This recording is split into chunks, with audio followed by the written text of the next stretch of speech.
All right, we are officially live here on the Bokeh Podcast. I'm going to turn my volume up. I think that'll help a little bit. There we go. Now we're getting better levels. Welcome. It is Thursday. It happens to be October 28th. For those of you that are live streaming with us, of course, you would know that. If you're listening to audio after the fact, do keep in mind, we live stream every single Bokeh Podcast episode. If you go to youtube.com/Bokeh Podcast, subscribe, turn on notifications, you can follow us there. And the cool thing about live streaming with us is that you can ask questions. You can comment on the conversation with my guests. You can join the conversation. And that's a major added benefit. I would encourage you to do that. We're going to continue to build on this as we go through the end of this year and into next year, because I want you all to join the conversation. We have a lot of listeners, and I really appreciate that. But I would love for y'all to come join us. And we'll maybe start to try to mix up the times that we do these live streams. Today was a little bit early, 11 a.m. Eastern on a Thursday morning. We usually do it later in the afternoon. Maybe we'll do an evening one here or two, but come join the conversation. Come hang out with us. Let's make it a group conversation. For those of you that are live streaming today, and I appreciate it, I already see a few logged on, please jump into the conversation, ask questions, comment. You can send us funny emojis. We can have a lot of fun with this, and please do. We're going to have fun with this. I'm going to introduce my guest here in just a second, but just a reminder, as I always do, I'm going to throw up my receipt from my donation to Charity Water today, just encouraging everybody to look for opportunities to give back, whether it's in your local community, national, international organizations. A little bit of money can go a long way. Look for opportunities to give back. Let's make a difference in that way as we go forward. All right. I want to introduce my brand new guest for today. I'm joined by Danielle Blewitt. Danielle, thank you so much for coming to hang out with me. We worked through some tech issues. We made this happen finally, and I think we're good to go. I'm crossing my fingers. I know. I am too. I am so thankful to be here, and thank you for having me. Trust me, as long as this isn't a conversation about tech, we're going to be good to go. We're good to go? So. Okay. Well, I'm going to ask you, if you don't mind, because I don't want to lose you in the camera, turn your camera just a little bit so we get you centered up in the frame there for those that are watching. Opposite direction. There we go. A little bit more, maybe. A little bit more. Yeah, perfect. We got you. That's great. That's beautiful. All right. Good. Perfect. We're set. We're good to go. We're going to talk actually today, and you know, it's so funny because I own an editing company, and a lot of our regular listeners know this. Photographers Edit.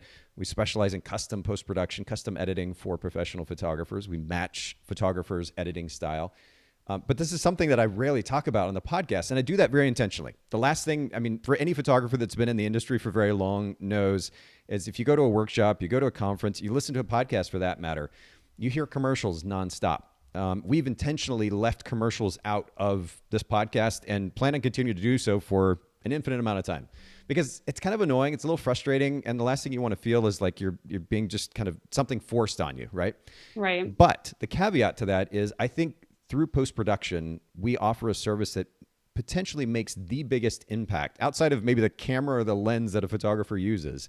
The biggest impact on a photography owner's business, or photography business owner's life. There we go. That's better. Yes. And so you've actually been super gracious in offering to come on the show today to talk a little bit about that. And we're going to do that here in just a little bit.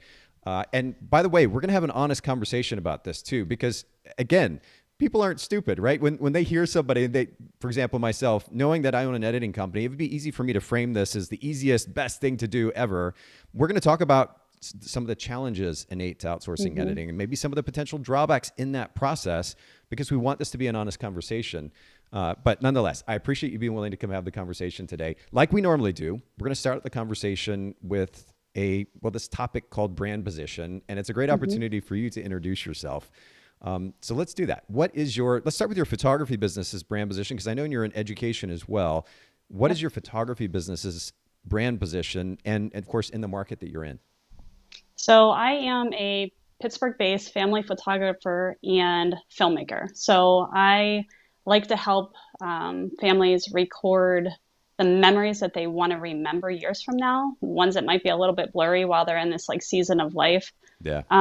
But what makes me different is I am a filmmaker too. So I actually started my business based off of the one concept that I knew that nobody else in the Pittsburgh area offered, family films. So as a marketer, that's kind of my background. I thought this is just gold to actually, enter a market where they don't have anything like me, and they still don't. So I started my business 2 years ago, and there still are not, maybe not even any other family filmmakers, but I offer that, and that gets me seen. It's unique. It allows me to start the conversation with different people because they're like, that's so different. Like, I've never seen anything like that before.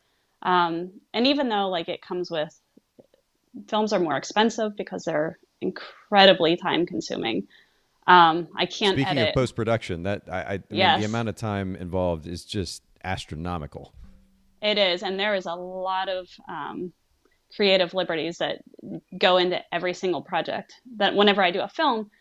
But in any case, you know, it gets me in front of people, starts a conversation. And although they all don't, you know, want to invest in films, usually I end up doing photos for them. Well, I'm going to jump over to your website. And for those of you that are not watching live, you can't actually see this, but I'm on Danielle's website, Danielle Blewitt Photography, BLEWITT, photography.com. Of course, we'll link to this in the show notes at bokehpodcast.com. But right there at the top of the page, well, first of all, Danielle Blewitt, and you have family photography plus film, a little tagline underneath the logo. But then top of the page, center of the page, above the fold, what if you could record your memories in motion? And I love that you looked at the marketplace, and we talk about this on the podcast. I don't think a lot of photographers still do it intentionally. And it's unfortunate because while brand position is only a piece of the marketing puzzle, there's so much else that plays into how effective a business converts a potential client and ultimately how successful that business becomes.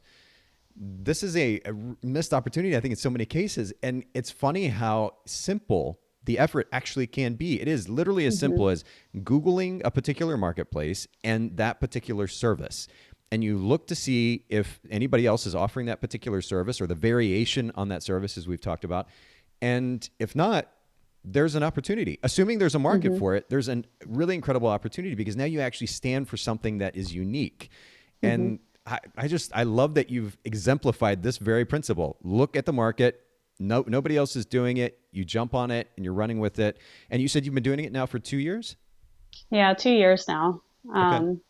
I think I remember though, whenever I got the idea, I had this light bulb moment like, oh my gosh, I could actually start my business and be different.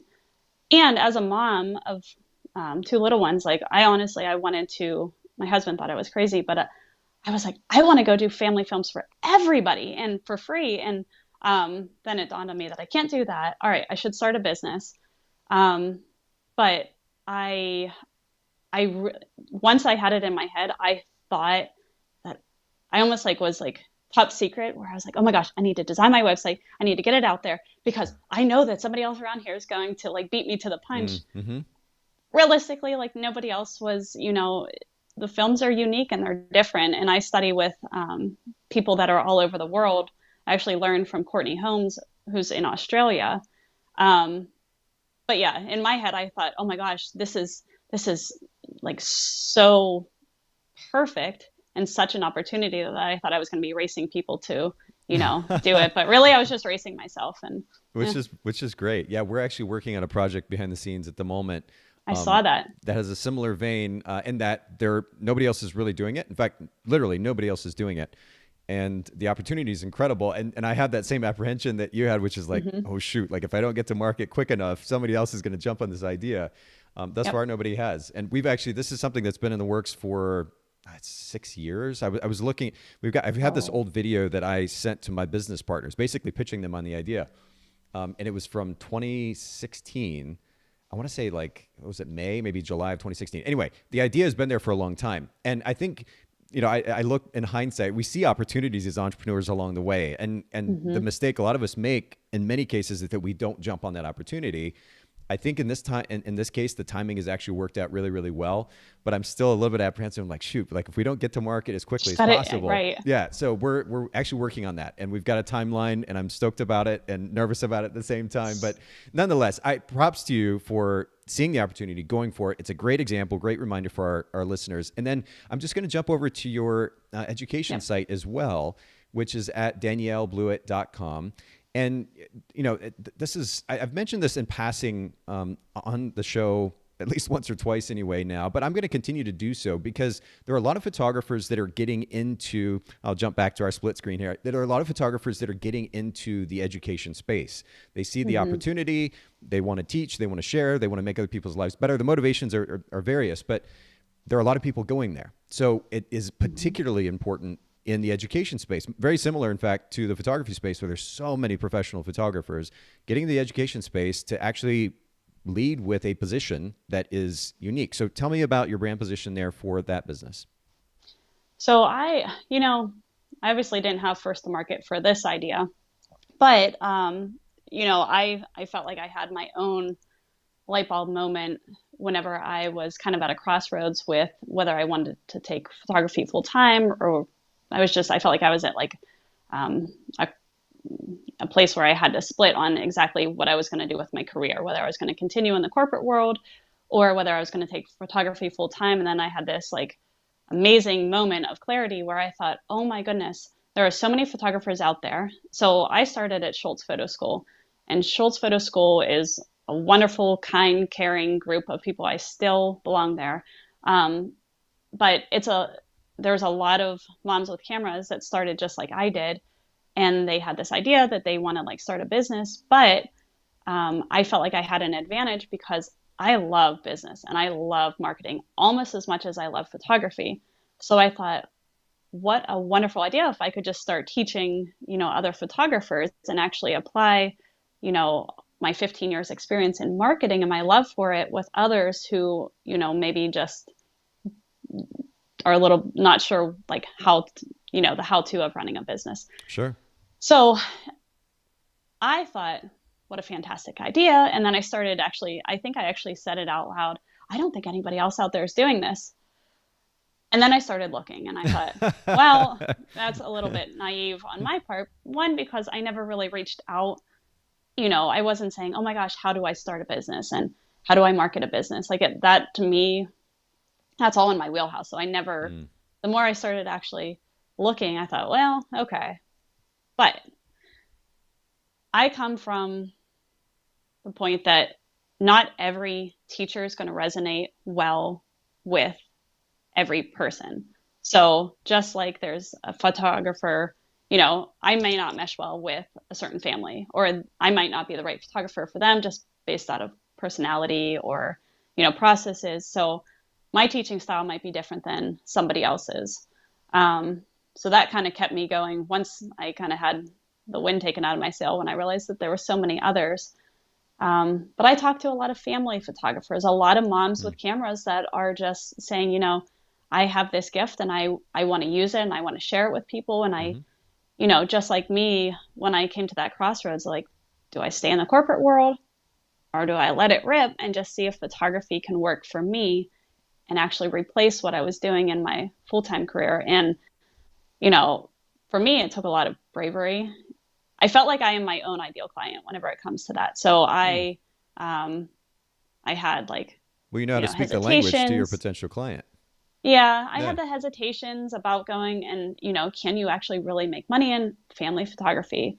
A wedding photographer, you make big chunks of money, but family photography, I thought, I don't know if this is really, something that will, replace what I was doing in the corporate world.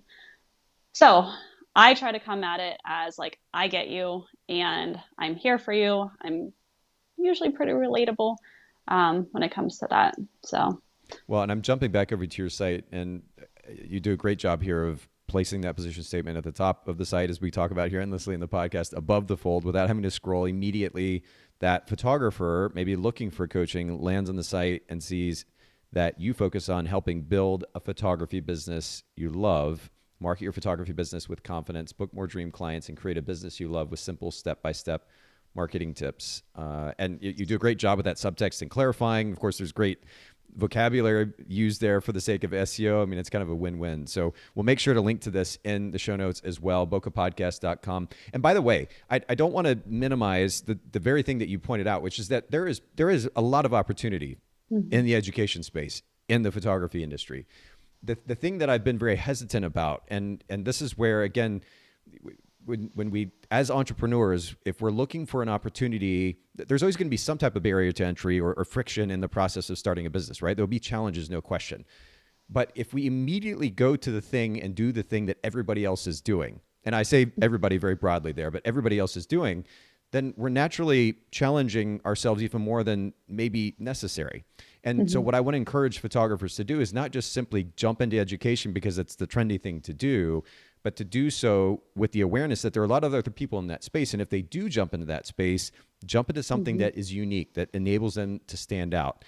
Simultaneously, again, to your point, there is opportunity there for many voices, many educators, many different styles of educators and personalities to be involved in that. And I certainly don't want to take away from that. I just like to continue to remind photographers to also think outside of that as well. And that's the only reason I highlight that. So I think this is a good balanced conversation. I had a fear going into this. I was like, he's going to definitely say, well, what makes you different? And I don't have a very clear answer other than I hope people like me. That's not a good. I know that doesn't cut it. That's not. Well, but it's interesting, and I'm actually glad you bring this up because what can't be missed. One of the things that I have been posting on my stories quite a bit about is, and we've talked about here on the podcast as well quite a bit, is that photographers spend a lot of time talking about themselves on their websites.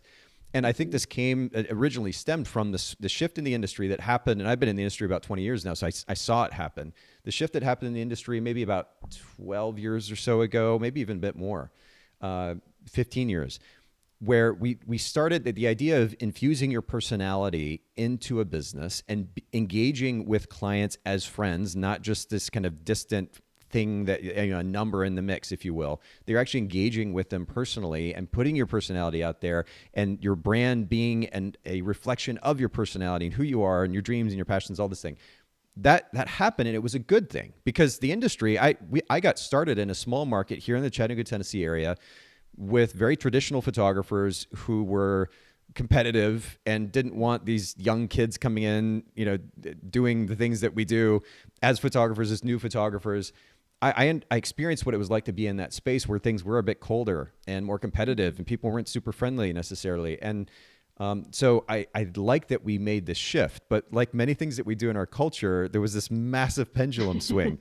And so what happens is we have this massive pendulum swing in a very positive direction, which is let's be more personable and engaged and put our personalities out there and connect with our clients at a deep, personal level.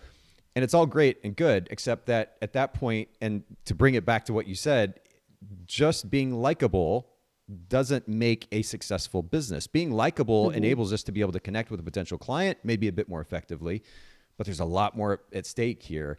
And let's all remember that when somebody lands on our website, we might have a pretty picture of us throwing our heads back with a cup of coffee sitting next to pretty window light, but at the end of the day, that again doesn't book a client, and they don't. How does that help me? Well, yeah, it doesn't, and that's exactly it. It doesn't ultimately tell that potential client how their life is better as a result of engaging with my brand. So again, balance of some kind, and it's not black and white, but balance of some kind where we're not going to one extreme or the other. I think it's good that we look for something like that. So, all right, enough of the tangents and the rants. We'll keep going. We have a lot to talk about, actually.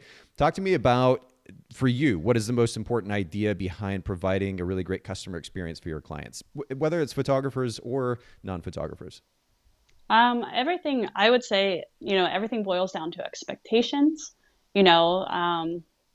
A good client experience. I'm just talking from like a photography standpoint, but you need to kind of set their expectations through really good communication and really good preparation.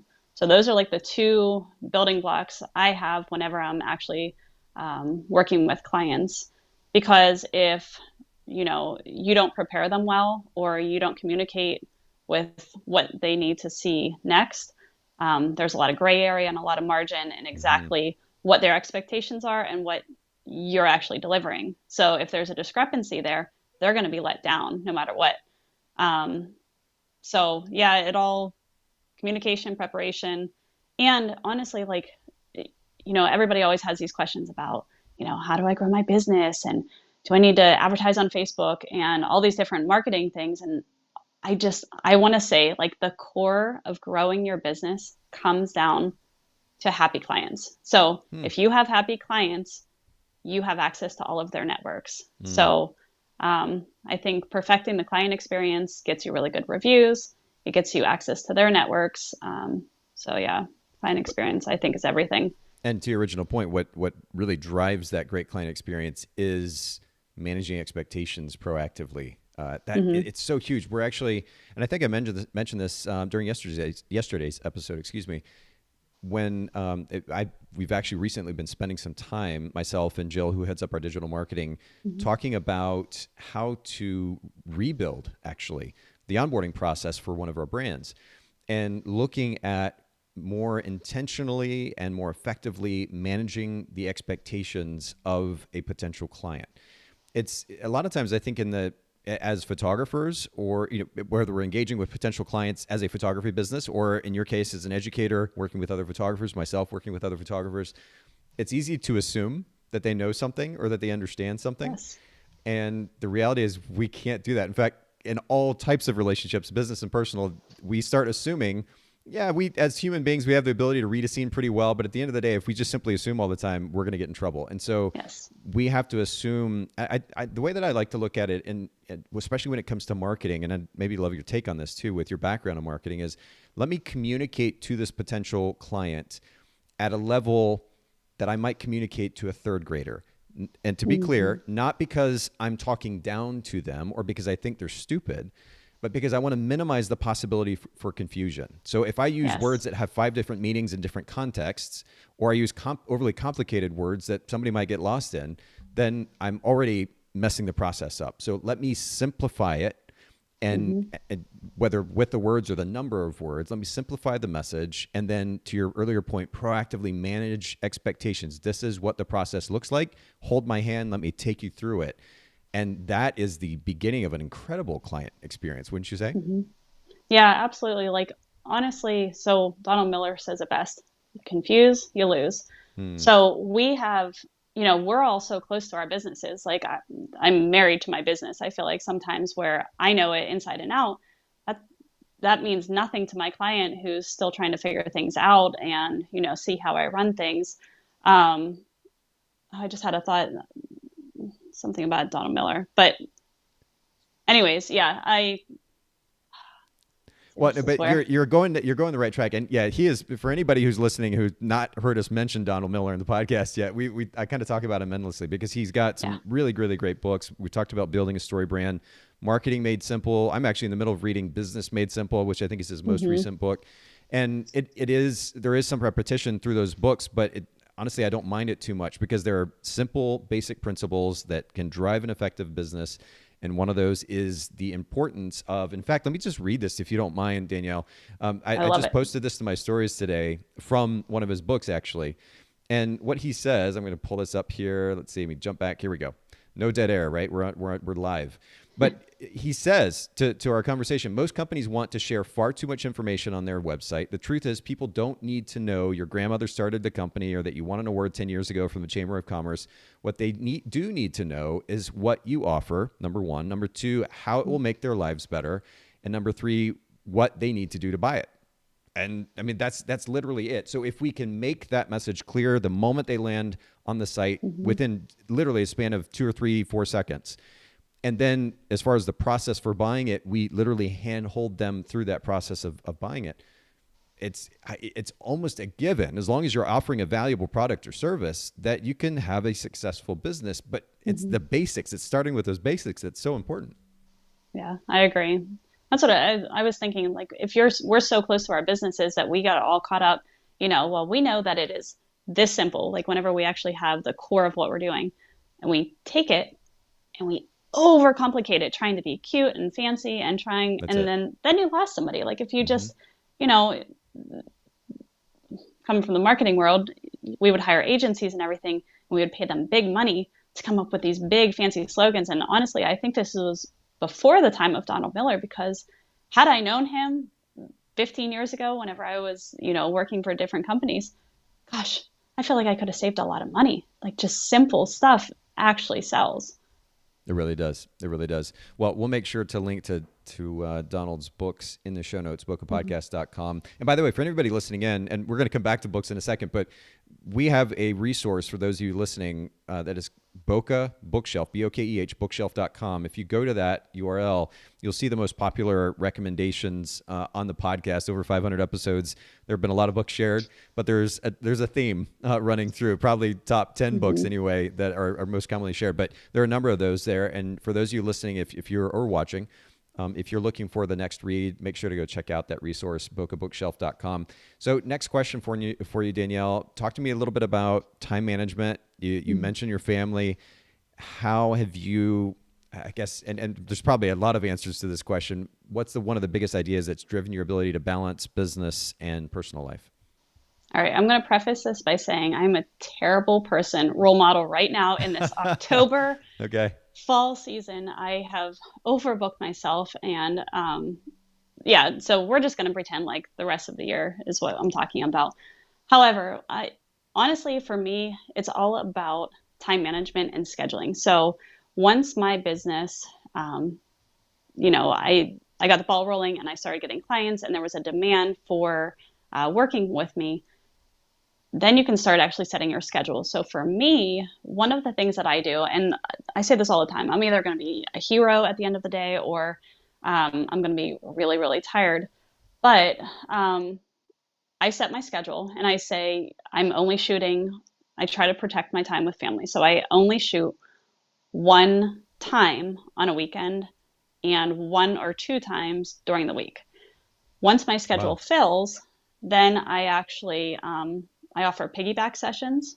So once I think my calendar filled up through the end of the year in August, and I still had just the flood of people coming in, and I said, okay, well, here's the thing. I'm going to be shooting.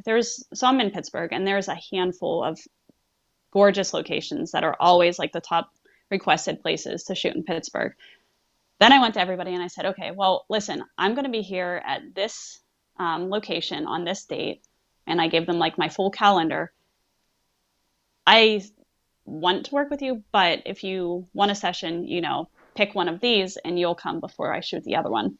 So everybody always has the full understanding that it's a piggyback session. So maybe they're not getting prime golden hour, which isn't, we don't always get that in Pittsburgh anyway. So that's not guaranteed anyways. Sure. But they get to pick their location and their time. And then what happens is my schedule at that point fills. So every single time that I'm leaving the house and I'm driving, half an hour, 45 minutes to get to that location, I'm actually shooting 4 families instead of just 1. So at that point I've quadrupled my money. And this is where Photographer's Edit comes in, because I could not do that without you guys. But that is how I try to protect my time, because I have a family, but like I said, I'm not always good at sticking with my boundaries. It's just all about being intentional and being aware of it. So sometimes, like in this season, I'm aware that I've probably overdone it a little bit, but I'm aware of it.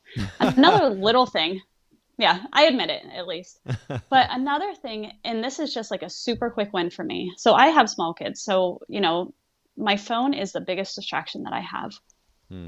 Sometimes I just quite literally have to physically put it in another room and set a timer in my own head that, for this next hour, I'm going to give undivided attention, because it's just not fair, for my kids sometimes when I'm constantly a slave to my phone. And so that's a quick win. How old are your kids? 5 and 7. Oh, yeah. So when my kids were quite a bit younger, actually, they're 3 years apart. Now they're 19 and 16, but when they were quite a bit younger, one of the things that we started doing, because we were actively, I say we, myself and my ex, who also was my business partner, were photographing together.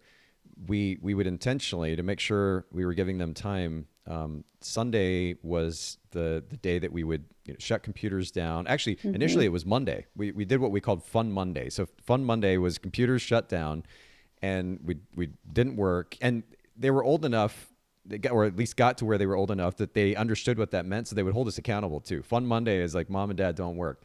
And so there was this accountability there, and we would go out and do something. We would go to a park or go to the mini golf or do something together. And that was kind of a good way to, I guess, to set up that dedicated time because of the accountability piece. We were kind of committing to that. Of course, it gave us a break too after the wedding weekend and you're tired and everything. Once they started going to school, then it became Fun Sunday. It still kind of rhymed too, so that worked. But it gave them that dedicated day. And like you said, being intentional in that way and making a commitment, ideally that somebody can hold you accountable for, it really also makes a big difference. And at that young age, man, I know it's so cliche, but I'm relatively, goes so fast. It does. And I'm relatively young and I still say these things that sound like, a 70-year-old is saying it, but truly, I'm 42 and my kids are 19 and 16. And I have this picture hanging on the wall here, kind of out of the way of the camera, but it's a picture of my kids and they're 6 and 3 and they're just lit up. And that's, to me, like that is them. And there's these, parts of me that I'm like, if I could have done this or that to protect or hold on to some of that as they aged, obviously they're going to change, but I could have maybe done a little bit of this different and that different. And certainly the time piece is always something that even if I did okay in that through the years, I could always have given them more. And what kind of impact would that have made in the big picture? So it's super important to be intentional. Like you said, awareness is one thing. Intentionality is kind of the next step. Commitment and accountability is the follow-up to that, I think, that can make a big impact. That's exactly, like, even just, it's way different if I actually give my time, but I'm also sitting there like, oh, my phone went off. Let me just check this. Hold on one second. And I just keep, so it's like the quality of the time means so much more. So like I knew this morning that I was going to be getting ready to talk with you. And my daughter goes off to school. My son only goes to school in the afternoon. And he said to me, he's like, Mommy, will you play with me? Will you play with me? And my first answer was no, because, I wanted to get ready. And then my second answer was no. You know what? Let's sit down. And we played a game and he loved it. He got 30 minutes of, devoted time. And that was perfect. And he was like, thanks. Like, so it's the quality that matters. And I'm glad that you gave that example, because you're right. It's not that we have to go spend 5 hours at a time. The reality is we have a lot to juggle as business owners and just living life, but making sure to consistently give that quality time is important. And you mentioned the phone. And the other thing that really stands out to me is, even young kids notice if we pick up the phone. And in fact, what's really sad to see is then they mirror that. It's like, oh, Mom or Dad is checked out, and so now I'm going to go to my phone, or I'm going to go to my electronics and go do my thing too, because I know they're checked out. They're not engaged with me. And I mean, it's heartbreaking to think about. So just a good reminder for all of us, myself included, and certainly for those listening in, let's be not just intentional, but actually follow through on that, and maybe create a little bit of accountability with our kids or partner or otherwise. And I think it'll make a big difference all the way around. Last 100%. Question for you before we get into this topic of outsourcing. Normally we would talk about delegation here. We're going to talk about that in a grander scale. So talk to me about a favorite book, self-help book, business book, maybe a combination that you'd recommend to our listeners. All right. So you can guess my first one. Obviously, Donald Miller, Game Changer. Yeah. I know you've talked about him so much here. I'm not a huge reader. You know what I do want to mention about Donald Miller, though? Yeah. So I don't read a lot of books. I'm a slow reader, so I think it kind of like bothers me that I just can't like run through them. But sure. Anyways, I had joined Donald Miller's Business Made Simple University whenever he first launched it. Okay. And for me, a visual learner, that was so much more helpful to me because I actually got to see videos and courses of him actually in front of me applying his framework to different examples. Then I was able to actually take that, rewatch it, and apply it to my business. So, for anybody who's not doesn't like to read books, Business Made Simple University was very, very helpful to me from a marketing standpoint to actually see how his concepts were applied. Yeah, marketing made simple. So building a story brand is, well, pretty much what it says it is. It is talking about how to build your brand around a story about the client, how the client becomes the hero, and you're there to support that. Marketing Made Simple, he actually did a really great job. Speaking of the visual, have you read that book? No, that is on my list. Yeah, that's fine. But Marketing Made Simple, you were talking about the significance of the visual, and I love Marketing Made Simple for that reason, because he talks about that framework, but then gives the visuals to go along with it. Yes. And when he talks about how to build out your website, and particularly the homepage of your website, it's super practical and super easy to follow, and he does give the visuals, and then I think I want to say he has like links that you can go to as well where you can get additional resources to engage with. So he is one of the most practical business writers that I've ever read. And for that matter, business or self-help, because a lot of times business books just like ramble on, and there's a lot of filler. And to be clear, there's some filler in his books too, but he gets to a very practical point pretty quickly, and the principles are simple and they're easy to apply or understand and apply. Highly recommend it. So yeah, for anybody listening, and definitely recommend. Now, one book though, I did just read Michael Hyatt's Free to Focus, and that actually lends itself right into our conversation today, because he's talking about basically splitting up all of your tasks into different zones, and he's says pretty much your ultimate goal is to get into your desire zone, something that you do that only you can do, that you do very, very well, like you're very good at it, and you're also very proficient at it. So pretty much anything else outside of that zone should be delegated, should be outsourced in some sort of way. And so yeah, that actually is kind of, I got a long list of things I need to do from keep that outsourcing.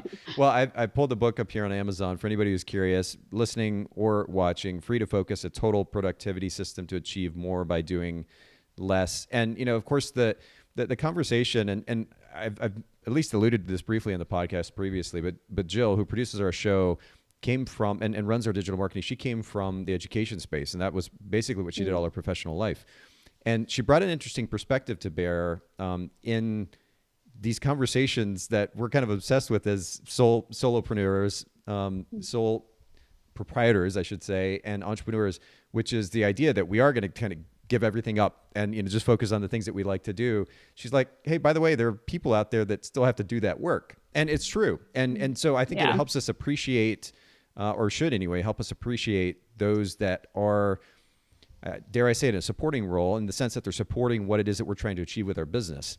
But we also don't want to minimize the significance of the hard work that we do put in. The reality is that even if we are working intelligently, the work that we do put in, we should be intentional about that. We should be putting the hard work in and be willing to do that, because we can go to the opposite end of the spectrum. And I mentioned this before in the podcast, but Danielle, when I started Photographer's Edit, we're going to talk about Photographer's Edit here in a second, but one of the reasons that I started is because I wanted even more freedom and flexibility in my life with my kids, with my family. And the goal, I happened to be reading Tim Ferriss's book, The 4-Hour Workweek, at that time. And a lot of people laugh at the title. And long story short, I literally created a business model with the help of a wonderful team that enabled me to work as little as 3 or 4 hours a week. It literally happened that way. It took some time, about 3 years or so. The flip side of that conversation is I got so obsessed with that idea that, and frankly, just lazy in some ways, that I lost a lot of opportunity. Had I put 10, 15 hours, 20 hours, how dare I work 20 hours a week, 15, 20 hours a week in at that point, 10 years ago, my company would be 2, 3x, especially with in any kind of perspective, 2, 3x or more what it is currently. And I just didn't do that. And it's fine. At the end of the day, it worked out fine. And I'm super thankful for what I have. But it's just, I just want to throw that little reminder out there, even as we look at that title, Total Productivity System to Achieve More by Doing Less. I think what we're talking about ultimately is working intelligently. We work intelligently. The things we do, we work super hard, but we work intelligently. And part of what enables us to work intelligently and to focus on the things that we enjoy focusing on is this idea of delegation. So this is a great segue into our conversation about this idea of outsourcing editing today. And again, I have to say thank you for like offering to have this conversation with us. It's not very often that we talk about this. And certainly the last thing that I want to do is like to try to pull people on and be like, hey, can you talk about Photographer's Edit for us? You were super gracious. I'll do that for you. You were super gracious to come on and do that. So let's just talk about this a little bit. How long ago did you start outsourcing editing in your business? So I started with you guys last fall, and I am pretty sure that you have edited about 95% of my sessions this past year. Wow. And the only reason why the other 5% is maybe I missed, a scheduling date or something like that. But yeah, I started with you guys about a year into my business because I was finding that there was a huge bottleneck in exactly how much I could take on versus how much I could actually output. So And then whenever I found you guys, I felt invincible. Well, and you're super generous. And first of all, thank you for your business. And also thank you for the kind words. But as I said earlier, I want to have some really honest conversation about this. So a couple of things. And to break the fourth wall a little bit, I didn't send these questions in the outline. I'm just thinking about them now as we're talking.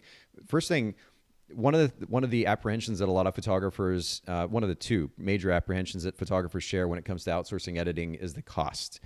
I know we're going to talk about how this ultimately enables you to be more profitable, but did you have initial apprehensions about cost? What enables you to kind of get over that hump?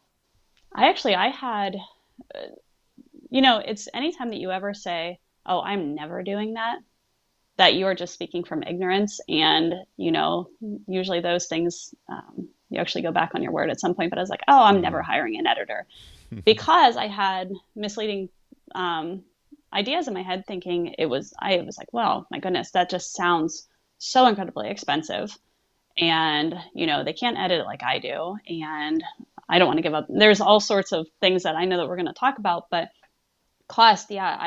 You just automatically assume it just sounds so like fancy and premium to actually have an editor doing your work for you. But, whenever you actually look at the time that you're spending versus whenever I found you guys, I thought, oh my goodness, this is like heaven sent. Like, this is just exactly what I needed in my business. And, heck, even if, I am not a low cost, I charge, I don't know. I'm not like a premium on what I charge. And I'm also not a low cost photographer. I'm somewhere in the middle, but even then, gosh, for the, how much you guys saved me, even if I was needing to raise my prices, I could easily build that into the cost of what I charge. You make an interesting point too, that it's easy. And by the way, I've been guilty of this a million times over in my life. It's easy to make a decision and speak in dogma or make dogmatic statements, absolute statements. I would never do this, or I'm never going to try that. And that's and I think there is an interesting balance there, because as I even alluded to earlier, as human beings, we're wired to make quick judgments. And a lot of times those judgments fail us because we make assumptions, right? The assumptions come from other points of reference, not necessarily actual experience. We just make these decisions. And at the very least, the balance, I think, is to maintain an open mind to what could be, and potentially even be willing to experiment in that thing. And if you do that thing with an open mind and you realize after making an objective effort that it doesn't work, then it doesn't work. That's fine, whatever the thing might be. Right. But making assumptions and then dogmatic statements is, I have very strong opinions about that, because I've seen it affect not only my business life, but my personal life as well, and the lives of others. But it gets in the way of a lot of potential opportunity as human beings, and certainly as business owners. So I would just encourage everybody to keep an open mind and at least be willing to experiment, because there's a lot out there in life that we could have as individuals, as business owners, if we were willing to just open our minds a little bit to possibility.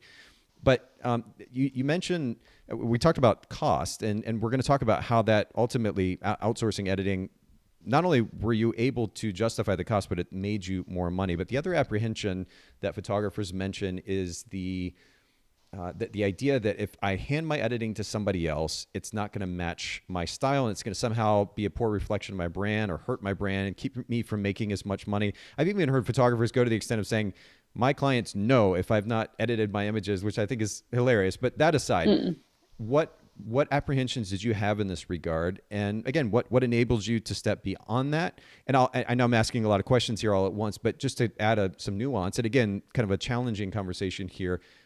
Did the images that you get back, or have they always looked exactly like you would edit them, or what has that experience been? So you guys have such a good process in place for actually setting up, the editing style that I actually want you guys to use. So that was super helpful. Okay. Like as artists, we always want to think that nobody could possibly replicate exactly what we're doing, because this is our art and we're creatives. The truth of the matter is, though, is what we do can be replicated, in a few. I think I filled out, I told you guys pretty precisely exactly like where I wanted my white balance and how to go off skin tones. And, there was a level of comfort in knowing that you were asking the questions that you did to match my exact editing style. And honestly, like I don't know how many hundreds of galleries that you guys have done or catalogs that we've done together. Most of them come back good, where I feel comfortable, just adding a few tweaks. I can say maybe a handful of times I was like, oh, like something just, something wasn't straightened correctly, but sure. I mean, I've done a lot of sessions with you guys and I am pretty happy and still happy to share everything about you guys. I appreciate that. And I appreciate the honesty too. And I will add to this just for, again, further context for everybody listening in. What I would say to a photographer is that if we're doing our job right, they should expect that 90 to 95% of the time, the images that they get back should look the way that they would edit them. As long as, to your point, they've taken the time to fill out their editing preferences. We have a whole section on our site in their account dedicated to that, where they can share actually up to 3 different styles. Some photographers have different styles that they want. They process a wedding one way, a portrait session another way, or whatever it might be. But as long as they've completely filled that section out in detail with consistent examples and consistent communication, then there's little reason for us not to send back files that look like their images the majority of the time. A lot of photographers like the control of being able to go back in and make adjustments. And that's the cool thing about Lightroom catalogs. You can go back in, you can see all the work that our team did, the whole history of it, and then they can tweak it if they want to. But they shouldn't have to. Again, the majority of the time. We will never, myself, no editing company or individual editor in-house anywhere is ever going to be 100% perfect. But our team is really good at what they do. And as long as that communication is maintained, both in the communication of the editing style and then feedback if necessary, the relationship and the experience ultimately is going to be a really, really good one. So I appreciate the nuance. And again, I want this to be a really honest conversation, a transparent conversation for the sake of our listeners. How much time would you say that you spent editing a session prior to outsourcing your editing? So here's where it's a little bit hard for me to gauge. I think I was spending maybe 3-4 hours on a session. Okay. I'm very picky about certain things. However, when you have small kids, like my work time comes in very small pockets. Yeah. If it's 15 minutes here, a half an hour there, 1 hour during a nap time or whatever it would be, any time that you're jumping in and out is just, not an efficient use of time. So I think I would spend maybe 3 or 4 hours, but it was fragmented and probably not my best jumping in and out, different mindsets of coming into editing. And it's funny you say that because a lot of photographers say something very similar. They're like, well, a wedding photographer in particular, how long does it take to process a wedding? They're like, I'm not sure. I mean, like all told, if I sit down here and then I edit here at night and then I have to take my kids to this and then I do that thing and it takes them a week, 2 weeks, 3 weeks because they're in and out. And it's not, like you said, it's not focused editing time. So it ultimately takes even longer than it naturally would if you just had the ability to be able to sit down and do it. Even 3 to 4 hours though, if you don't mind me asking, how much does the average session cost to have edited by Photographers Edit?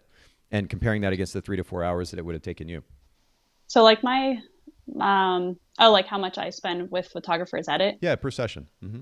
So like my mini sessions, I'll typically send you guys about 50 images and that is $12. Mm-hmm. So you can't tell me that is not the best money spent. Yeah. But then whenever I get into like my full sessions, I'll send you probably closer to 100 images and oh my goodness, maybe it's $20, Yep. Exactly. Or double that obviously. But yeah, it's definitely a good money well spent because then what it actually does instead of me, so my process is, I get home from a session, I'm a slow caller. So I'll call through the session and I always pick 5 to 10 favorites that I'll use I create a blog post for every single session that I do, as long as the clients are okay with me sharing publicly. And then I actually use that as a marketing piece. And I share like a sneak peek with them. Anyways, that whole process. So sit down, call, edit, and then kind of package up my catalog and send it off to you guys. That takes me maybe a half an hour.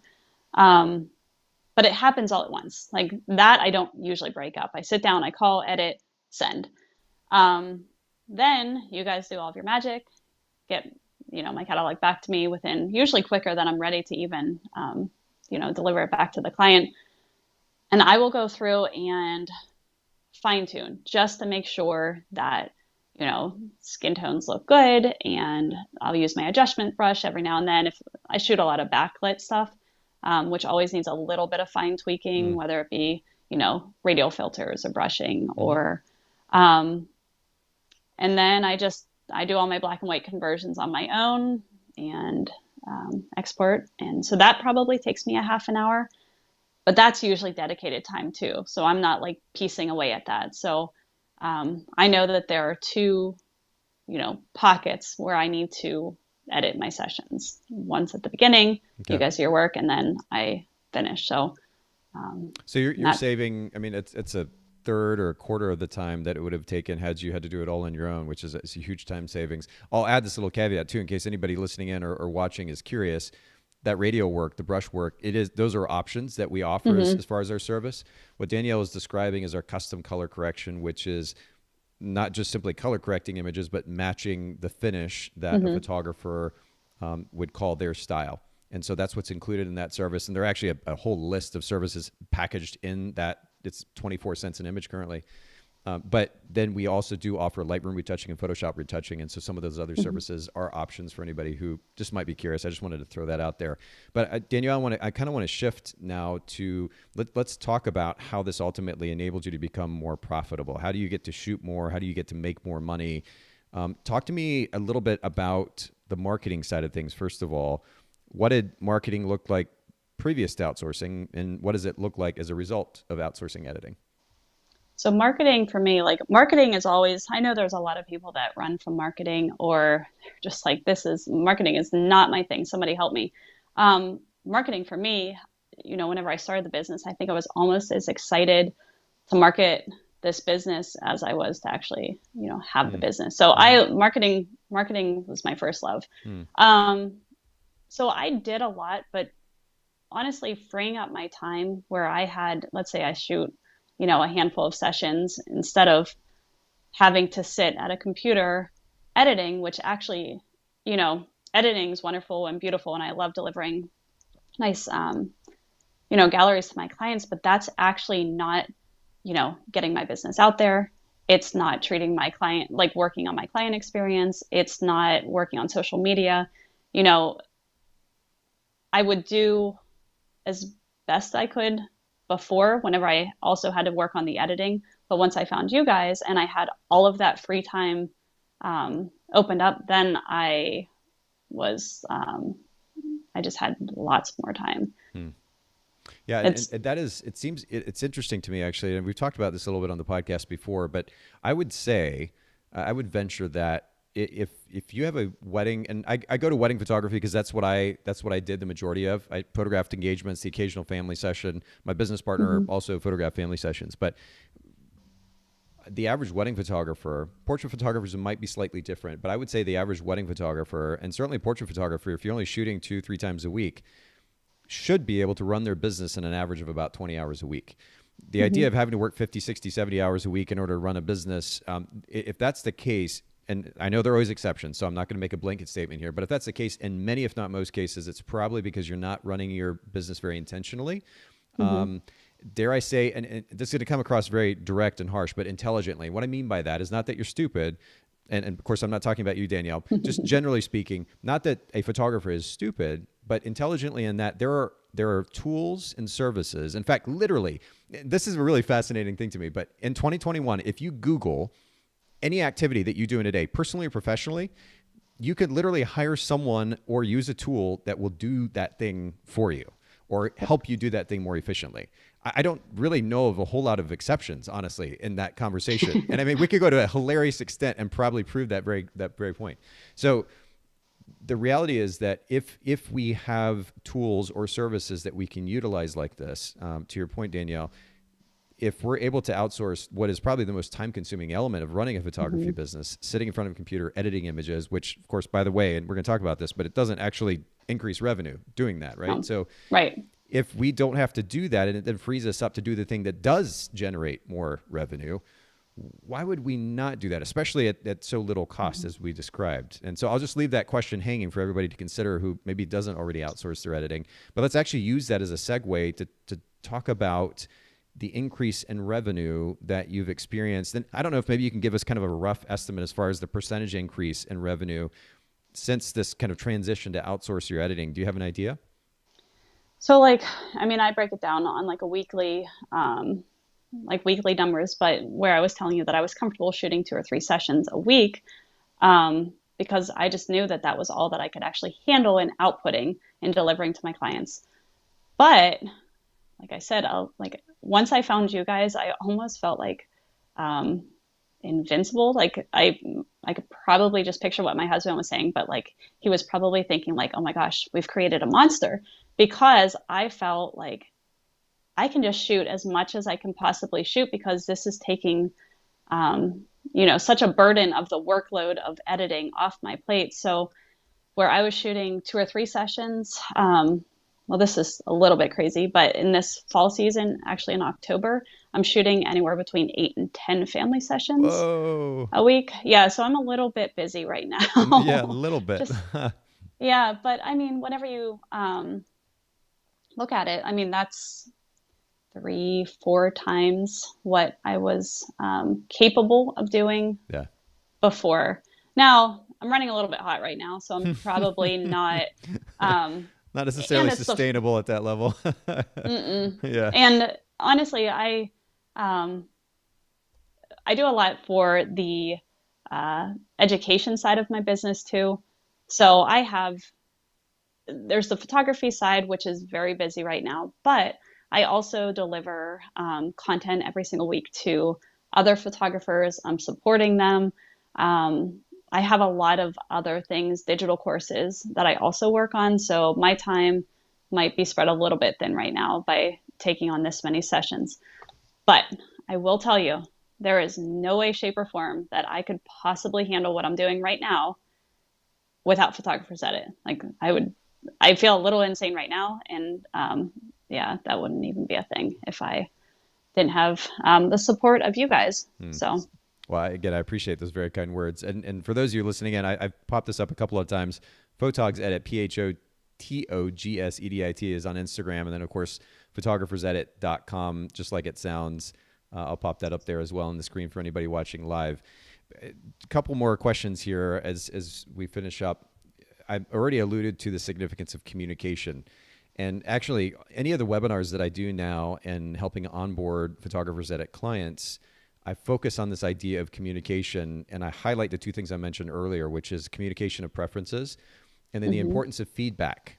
When you get an order back, a lot of photographers feel guilty. And I've had conversations, photographers, in fact, they feel so guilty. We, at one point, I don't know if you know this, Danielle, but we had, when you give feedback right now, and you've probably seen this, there are emojis that you can click on the little emoji to communicate how you feel. And then, of course, give us more detailed feedback along with that emoji. And we, at one point, only had 3 different emojis. And it was a smiley face, it was a meh face or something in between, and then an upset face.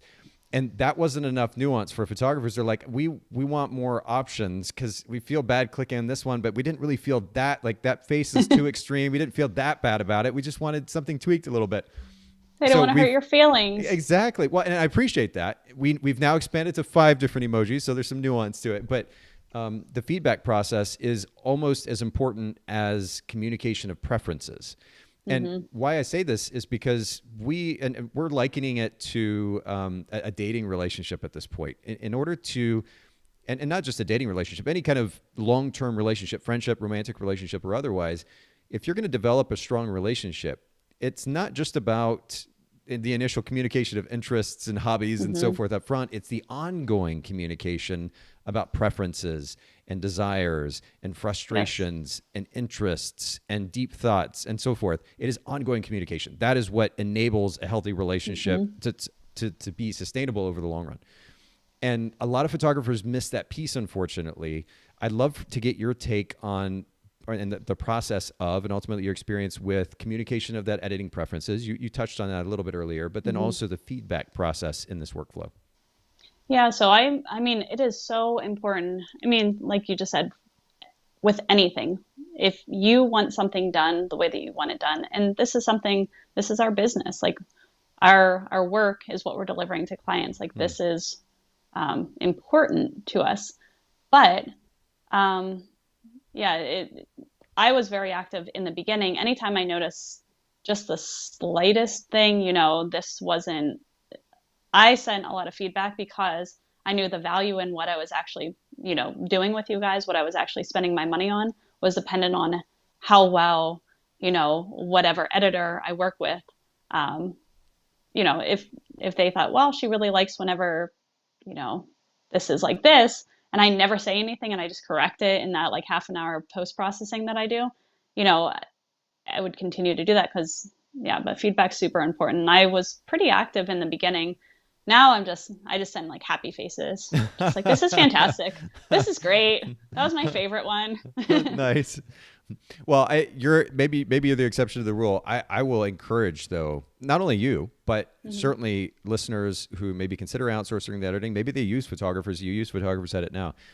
Please don't hesitate to give us the feedback. It's super important. We're in the middle of a busy season right now, and we've got a wait list because we've taken on so much business, and we're this process of managing capacity is a learning curve, honestly. And we're continuing to get better at it. And we already have plans for this coming year that I would like to think anyway will just like take all potential capacity issues away. But nonetheless, we're in this middle of this busy season. And I know that everybody's just kind of, they're busy as you're talking about, shooting nonstop, have lots of images to send in. And it would be easy in that process to skip over taking what literally, I know a lot of it, when we're stressed out, something that doesn't actually take that long can seem like it takes a long time. The feedback process, using our little feedback form that we've created, and by the way, we've done so very intentionally based on the thousands of conversations that we've had with photographers over the years. But taking the time to fill out that feedback form, literally 5 minutes, if that, 3 minutes maybe in some cases. Grab a couple screenshots, communicate a couple of preferences, click the little checkbox that says, go back and tweak this, redo this order, which of course doesn't cost a photographer anything to do. Those few minutes, not only does it save potential time of going back and having to tweak something, but we're talking about building a long-term working relationship where preferences are understood, preferences are dialed in, and ultimately we can deliver you the best possible finished product to the photographer possible. And I just can't stress enough the importance of that. I think where a lot of times over the years, we would potentially be, again, 3, 4, 5x, 10x the company that we are right now.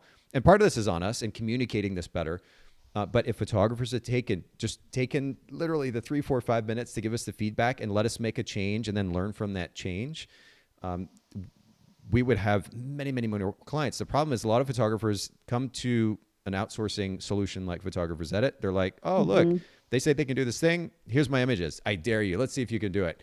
And they send us the images, maybe not with great communication about their preferences. They get the finished product back and they're like, that's not what I wanted. And they go.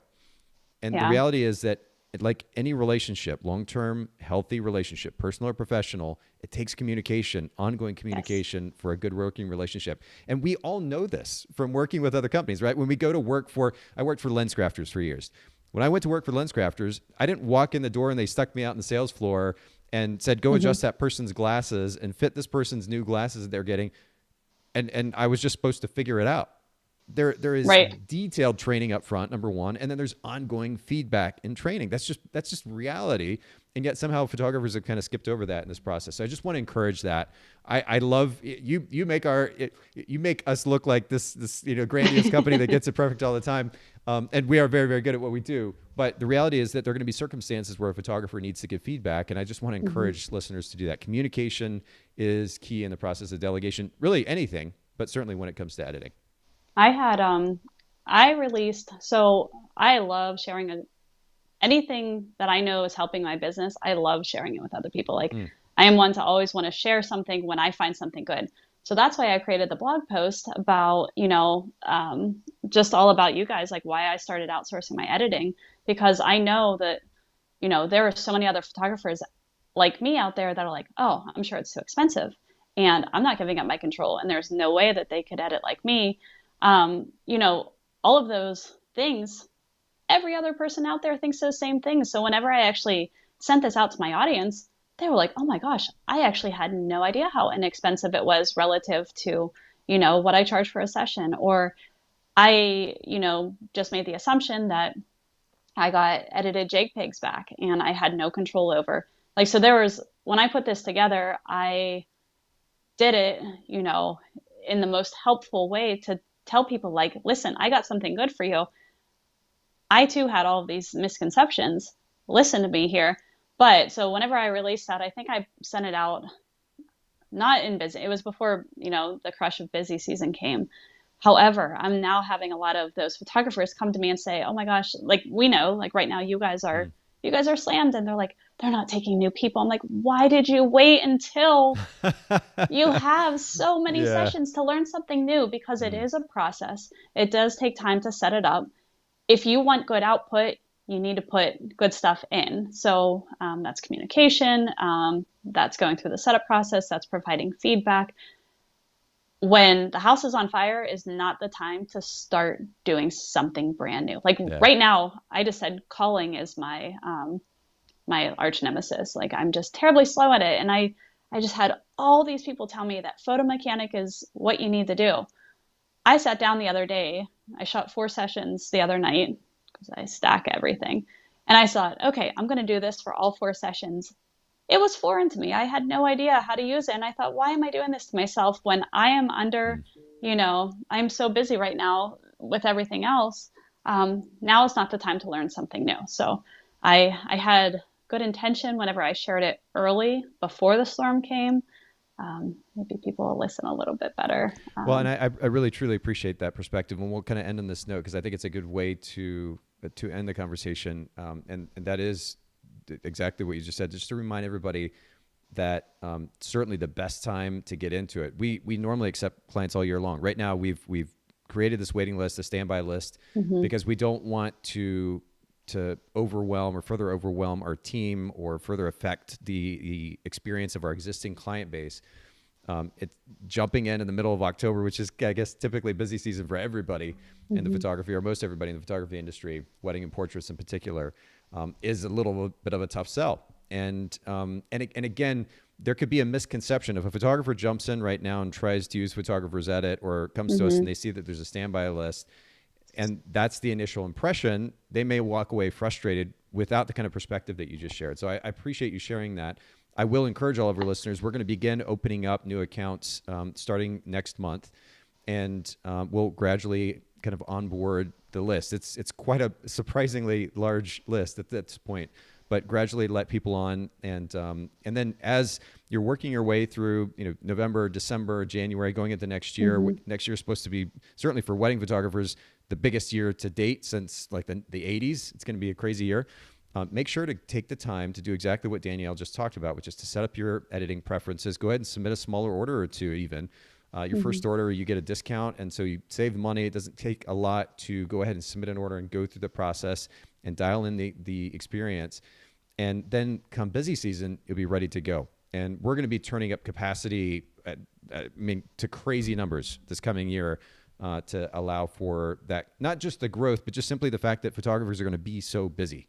And we want to make sure that we do the best job taking care of that. Danielle, speaking of sharing, you don't happen to know offhand. Could I say one? Yeah, please. Go ahead. Go ahead. I have one more note before, please, if we're like winding down. But so we're talking about this in like, profits and revenue and everything. I just want to put out one thing, that I know that all of our success is relative. So where I'm saying, okay, Photographer's Edit's allowing me to take on more clients. It's allowing me more time to market my business, which is helping me grow and make more money. That may not be the appeal or the ultimate goal for, a working mom that has photography as a side business. Like her success might be well, maybe I could just have this side business, make a teeny tiny little bit of money so that I can supplement my income. But my ultimate goal is to like, grow this into something where I can just be at home more with my family. So where I think the title was, becoming more profitable by outsourcing, becoming more, not profitable is not the word, but successful by using outsourcing. So successful might be instead of, 10 hours a week editing, now I have time with my family. So yeah, just to put that little out there that it's just not all about making money by outsourcing. Outsourcing can give you whatever it is that you desire from your business. If it's profit, great. If it's time with your family, great. If it's both, yeah. Beautiful way to sum up Not the always conversation. about money, but. Well, no, I mean, we do run businesses, so we need to make money, but you're right. The perspective, the motivation at times may vary, or there may be nuance to that. And you're right. Sometimes it's just simply about the relationships. Sometimes it's just about, I want to sit on the couch and watch Netflix. It could be those things too. That's great. And this gives you the time for that. As we close here, do you have, I would love for you to put your referral code out there. Would you mind sharing that? Do you know it off the top of your head? Oh, I don't know it off the top of my head. I'll tell you what we're due for anybody listening in, because of course we're live streaming now on video, but we'll have show notes for this with the video, but not only the videos, also the show notes for the audio version of the podcast, which will go out in the next couple of weeks. So for anybody listening in, if you just go to the show notes, we'll make sure to put Danielle's referral code in the show notes. We want Danielle to get credit if you're going to go create an account. And the cool thing is, I'll just throw this out here. I appreciate that. Oh, of course. Well, and for context for everybody, we actually have a referral program built into the account, and you can customize that referral code and give it out to friends. And what's cool is you can build up rewards points, very similar to like a credit card system, for example. But you build up rewards points that you can either use as credit toward editing, or for an Amazon gift card. And it's funny, actually, over the years, we've had the system in place for quite a while now, and some photographers didn't know. And they were placing order after order after order, because you get rewards points by just placing orders too. They're placing order after order after order. And I don't remember the exact numbers at this point, but there were some photographers that ended up with massive, massive amounts of either free editing or Amazon gift card. That was me. Jill said to me, probably a few weeks ago, she says, "Did you have any idea that you have all of these points?" And I said, well, I knew they were there, but I just wanted to talk with my accountant just to make sure like how I'm using. Yeah, but that was me. It's there for the taking. So for those of you that create an account, make sure to leverage that. You can get some free editing or a free Amazon gift card to go buy something that you want. Danielle, I really appreciate you making time to share with our listeners. Just remind them really quick, if you don't mind, one more time, where your website is and where they can find you on Instagram as well. Yeah, so I am very active on Instagram at DanielleBlewittPhotography.com, or at Danielle Blewitt Photography. I also just recently launched a new shop for photographers earlier this week with a whole bunch of different resources, and they can find that at DanielleBlewitt.com. But client guides, eventually there will be presets and a whole bunch of stuff to kind of, all the little tools to help photographers where they need it. Perfect. And I just popped that up there on the screen, DanielleBlewitt.com. And of course, we'll link to this in the show notes as well. Yep. Danielle Blewitt on Instagram. We'll make that available for everybody. Thanks again, Danielle, for doing this. I really appreciate your time. Thank you so much. Sharing your experience. Absolutely. Have a great day.